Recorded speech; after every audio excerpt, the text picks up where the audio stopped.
السلام علیکم ورحمۃ اللہ وبرکاتہ۔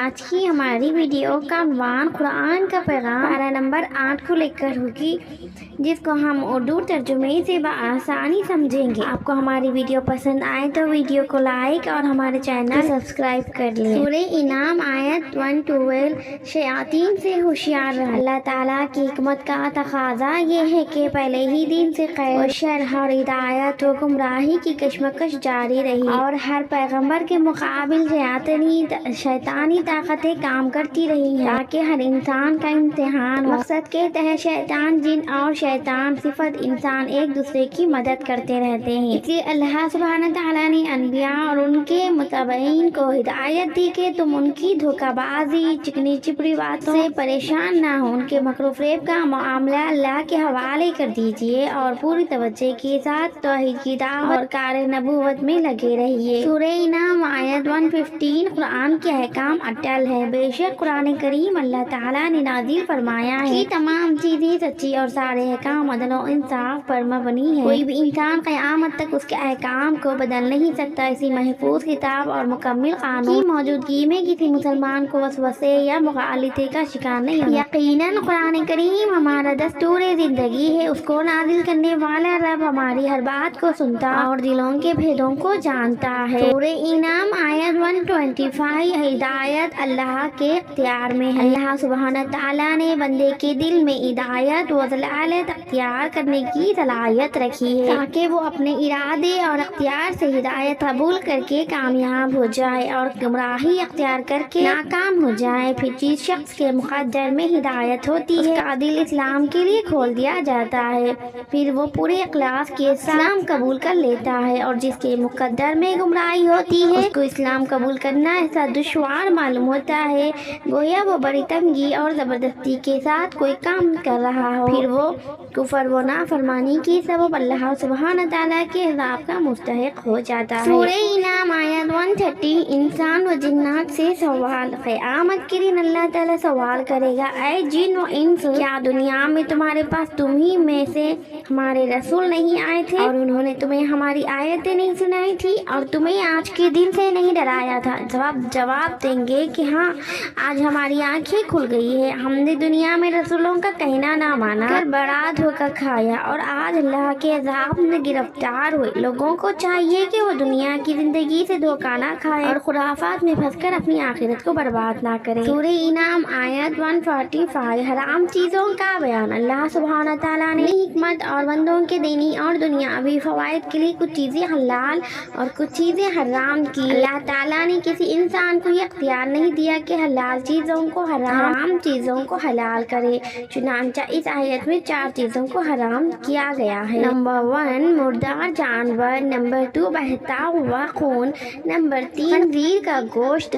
نمبر 4، وہ جانور جو اللہ کے علاوہ کسی اور کے نام سے ذبح کیا جائے۔ لہذا ہمیں حرام چیزوں سے دور رہنا چاہیے۔ سورہ انعام آیت 151، چند اہم باتوں کا حکم۔ اللہ تعالیٰ نے اپنے بندوں کو چند اہم باتوں کا حکم دیتے ہوئے فرمایا کہ اللہ کی ذات و صفات میں کسی کو شریک نہ کرو، والدین کے ساتھ حسن سلوک کرو، اپنی اولاد کو فخر و فخر کے ڈر سے قتل نہ کرو، بے حیائی اور برے کاموں کے قریب بھی نہ جاؤ اور ناحق کسی کو قتل مت کرو۔ عقل مند انسان کو ان نصیحتوں پر عمل کرنا چاہیے۔ سورہ انعام آیت 156، 4 اہم باتوں کی وصیت۔ 4 اہم باتوں کی وصیت کی گئی ہے۔ نمبر 1، یتیم کے مال میں بے جا تصرف مت کرو۔ جب وہ جوان ہو کر اپنے نفع و نقصان کو سمجھنے لگے تو اس کا مال اس کے حوالے کر دو۔ نمبر 2، ناپ تول پورا کیا کرو، وہاں اگر کچھ بھول چوک ہو جائے تو وہ معاف ہے۔ نمبر 3، جب کوئی بات کہو تو انصاف سے کام لو، چاہے معاملہ اپنے قریبی رشتہ داری کا ہو۔ نمبر 4، اللہ کے حکموں کو پورا کیا کرو۔ ان باتوں کو بیان کرنے کا مقصد تمہاری خیر و خواہی ہے۔ سورہ انعام آیت 160، نیکی کا 10 گنا ثواب۔ اللہ تعالیٰ نے نیکی پر ثواب اور گناہ پر اپنی پکڑ کا یہ قانون بیان فرمایا کہ جب بندہ اپنی نفسانی خواہش کو دبا کر کوئی نیک کام کرتا ہے تو اللہ تعالیٰ اس کو 10 گنا اجر و ثواب عطا فرماتا ہے اور برائی کے کام کی سزا اس برائی کے برابر ہی دیتا ہے۔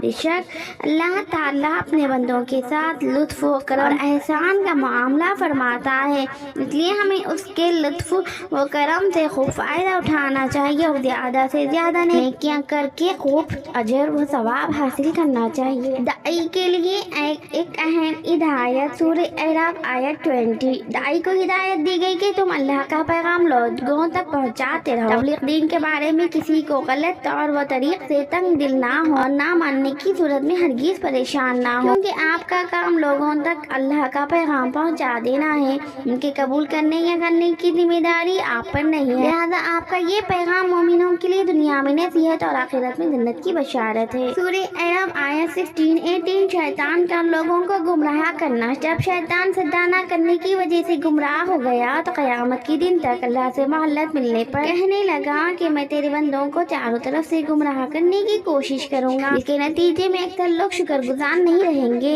اللہ تعالیٰ نے شیطان کو اپنے دربار سے ذلیل کر کے نکال دیا اور فرمایا کہ میں تجھے اور تیری پیروی کرنے والوں کو جہنم سے بھر دوں گا۔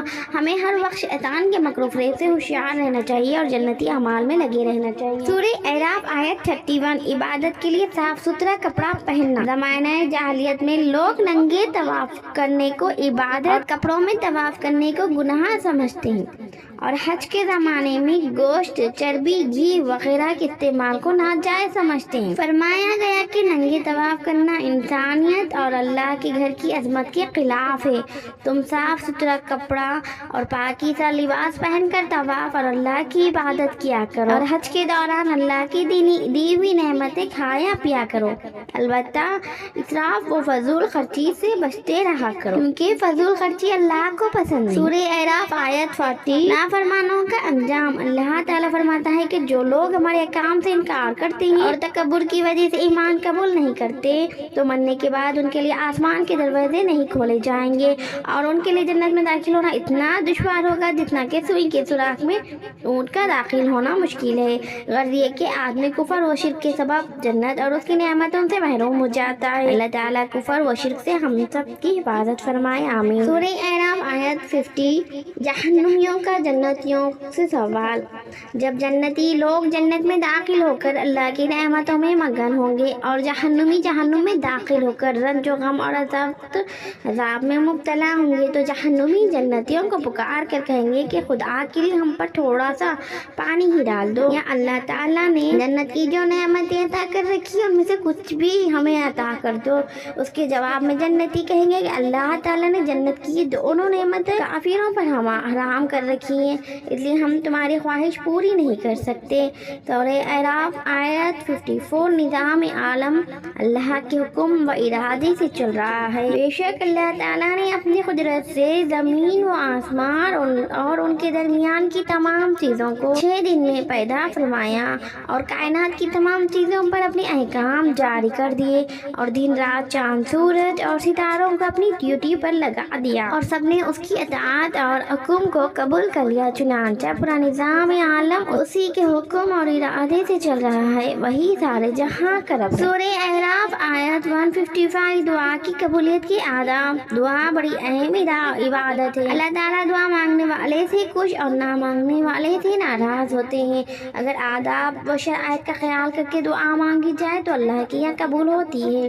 دعا کا ادب یہ بھی ہے کہ عاجزی کے ساتھ آہستہ دعا مانگی جائے، بہت بلند آواز میں دعا نہ کی جائے، کسی ناممکن چیز یا ناجائز کام کے بارے میں دعا نہ کرے۔ سورہ اعراف آیت 85۔ حضرت شعیب علیہ السلام کی اپنے قوم کو نصیحت۔ اللہ تعالیٰ نے حضرت شعیب علیہ السلام کو اہل مدین کی ہدایت کے لیے بھیجا۔ یہ قوم بڑی خوشحال تھی، آہستہ آہستہ ان میں کفر و شرک کے ساتھ ساتھ ساری برائیاں پیدا ہو گئی تھی۔ یہ لوگ راستوں پر بیٹھ کر لوگوں کو ڈراتے دھمکاتے، ناپ تول میں کمی اور زبردستی، ٹیکس اور لوٹ مار کے عادی بن گئے تھے۔